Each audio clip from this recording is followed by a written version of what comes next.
Tes. Oke, perkenalkan, nama saya Yusuf Indra Pangestu, NIM 2412212001. Saya akan mempresentasikan tugas struktur beton plat tegang 1.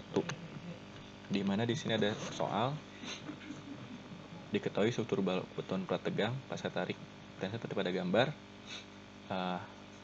dengan dimensi sebagai berikut. Kita diminta untuk cek apakah penampang memenuhi syarat bila R 0,75, di mana MO sama dengan MDL plus MSDL. Lalu mendesain gaya plat tegang awal minimum bila diketahui long term pressure sebesar 25% dari tegangan inisial sampai tegangan efektif atau R adalah 0,75. Analisis menggunakan diagram Bagnell dengan 5 persamaan dan QSDL 1 ton per meter, QLL 3 ton per meter. Hal yang pertama, kita akan melakukan section properties, yaitu kita akan menghitung titik berat penampang berikut. Di sini kita memiliki panjang, ada penampang 1, 2, 3, 4, 5, 6, dan 7. Dan saya membaginya menjadi 7 penampang untuk memudahkan perhitungan titik berat. Panjang penampang 1 yaitu WA sebesar 800 dan tingginya adalah HF1 200 dan faktor pengalinya adalah 1 dan panjang kali lebar kali 1 adalah 160 mm persegi. Kenapa ada faktor pengali di sini? Ini untuk memudahkan perhitungan karena di penampang nomor 2, 3 dan 5, 6 itu adalah penampang berbentuk segitiga, di mana 0,5 diperlukan untuk mencari luas, yaitu 1/2 kali alas dan kali tinggi.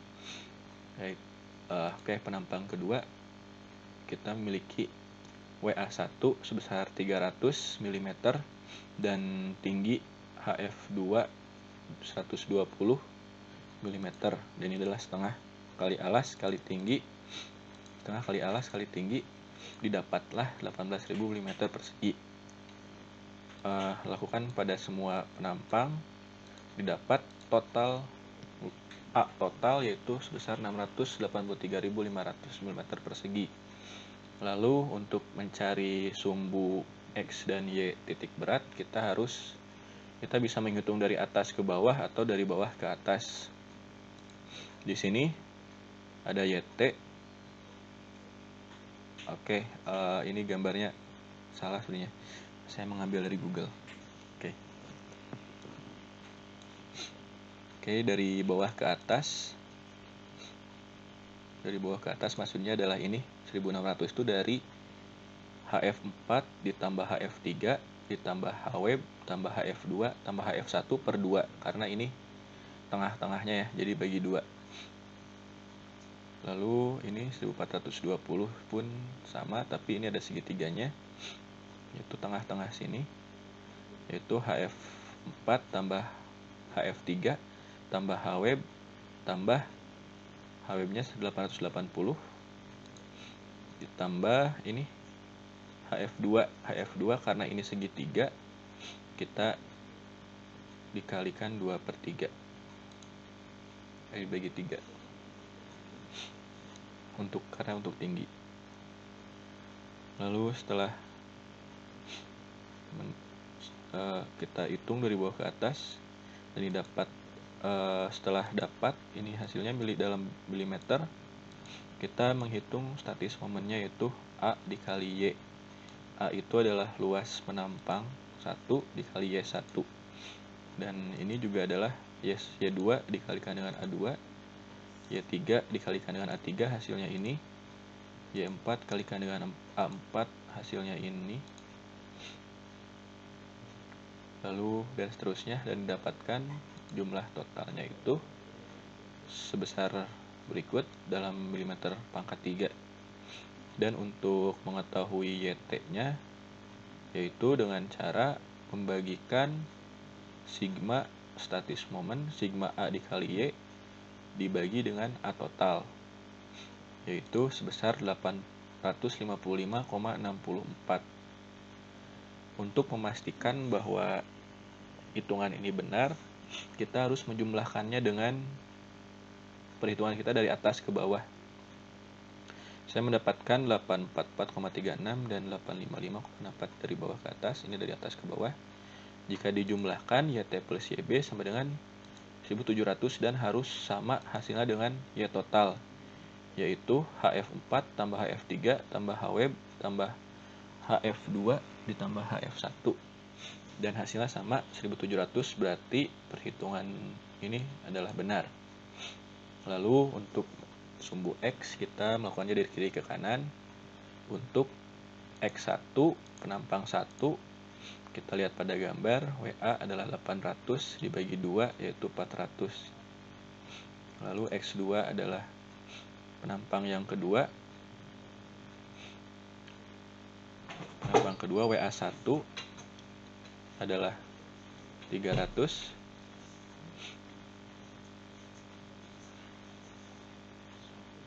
WA1 adalah 300 dibagi 2 per 3 karena ini segitiga bukan persegi, dan hasilnya adalah 200.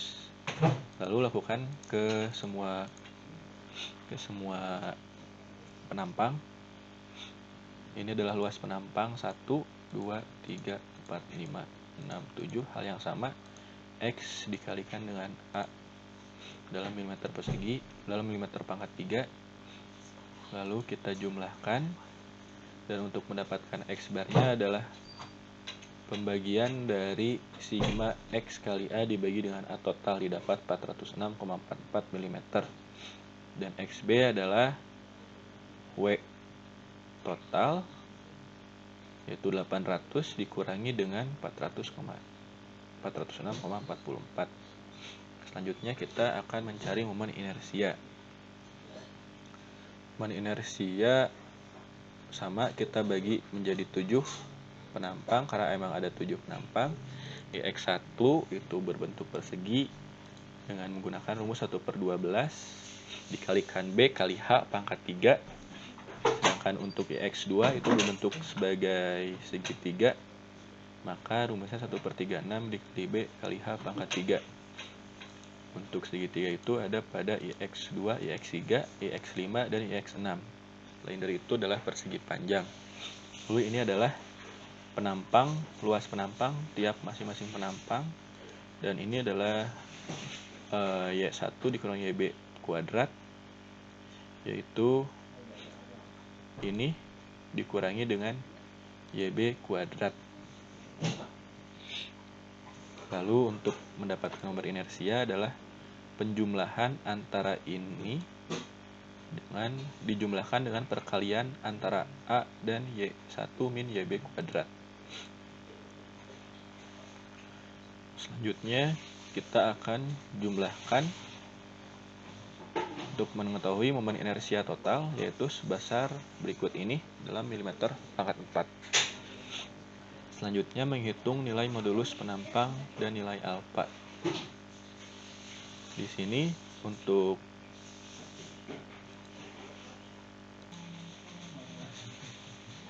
menghitung ZT adalah IX dibagi dengan Y bar T, yaitu bagi YT ya, didapat sebesar ini dalam milimeter pangkat 3. Untuk mencari ZB yaitu IX dibagi dengan YT, dibagi dengan YB, yaitu yang ini. Lalu untuk alfa T yaitu A total dibagi dengan ZT, didapat ini. Lalu alfa B adalah A total, luas total dibagi dengan ZB, didapat ini. Lalu untuk eksentrisitas yaitu YB min 100 ya, karena kan tadi di soal 100. Ini 100 mm diukur dari serat bawah terluar, maka didapat E yaitu 744,36 mm. Lalu selanjutnya kita akan menghitung momen maksimum di tengah bentang, yaitu beban merata akibat beban sendiri, yaitu AC dikalikan ini, maksudnya adalah A ya, A total, yaitu didapat 17,087 kN per meter. Lalu momen maksimal akibat beban mati yaitu QSDL sama dengan Q beban sendiri ditambah QSDL. Di soal kita dapat ininya 1 ton per meter ya QSDL.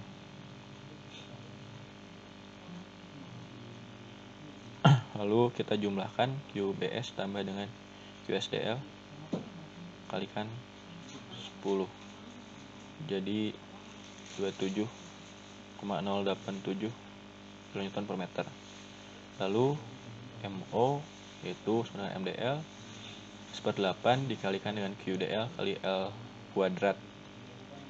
Oke, karena ini simple beam jadi 1/8 per QDL kali L kuadrat. L kuadratnya itu adalah 30 kuadrat karena panjangnya 30. Panjang penampang, panjang ini 30 meter. Lalu momen maksimal akibat beban total. Q total yaitu QSDL tambah QLL, yaitu QLL-nya adalah di soal 3 ton per meter, maka Q totalnya adalah 57,087 kN per meter. Maka M total adalah 1/8 kali Q total kali L kuadrat, didapat 646.422,287 kN per meter atau dalam milimeter sebagai berikut dikali 1000 ya. Lalu menghitung batas tegangan. FC-nya itu 45 MPa, maka FC ya aksen 0,8 kali 45 didapat 36 MPa. Lalu batas tegangan kondisi inisial FTI 0,5 kali akar dari FCI, maka didapatlah 3 MPa. Oke. Lalu FCI adalah minus 0,6 kali FCI, yaitu minus 0,6 kali 3 minus 21,6 MPa. Lalu batas tegangan kondisi efektif yaitu FT 0,5 kali FC aksen sama dengan 3,891, 0,5 dikali akar dari 45.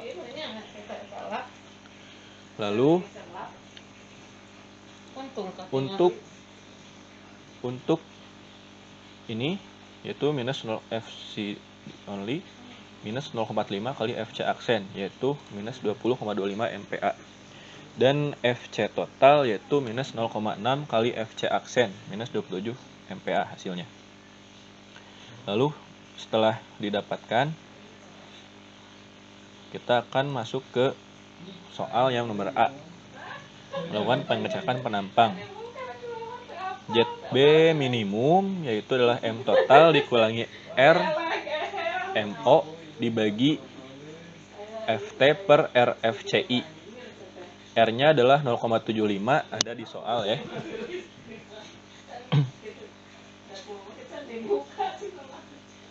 Oke, hasilnya adalah sebagai berikut.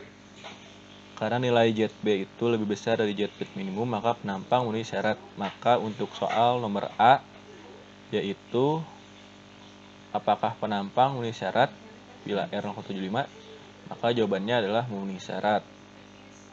Lalu untuk yang B, kita akan mendesain gaya prategang minimum dengan diagram Magnell, yang mana kita ketahui bahwa persamaan Magnell kan di soal juga diminta dalam 5 persamaan diagram Magnell.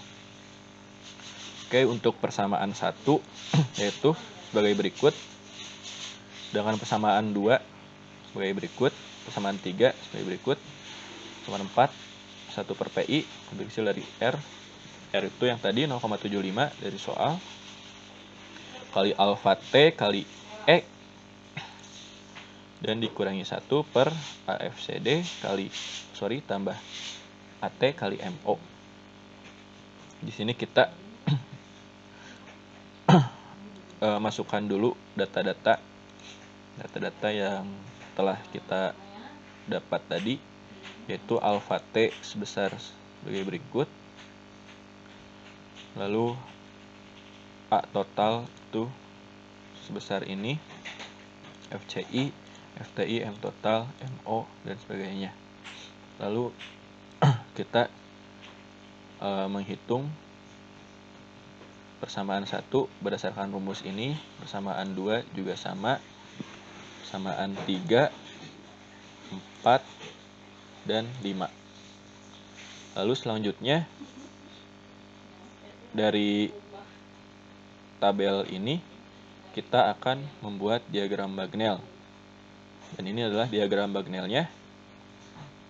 Dan tadi kan di atas kita sudah menghitung bahwa E maksimum adalah 744,362. Oke, berarti di area sekitar sini. Dan ini adalah minus 1,2. Oke, sini. Oke, sekian dari saya. Terima kasih. Mohon maaf apabila ada salah atau kesalahan dalam pengucapan. Terima kasih.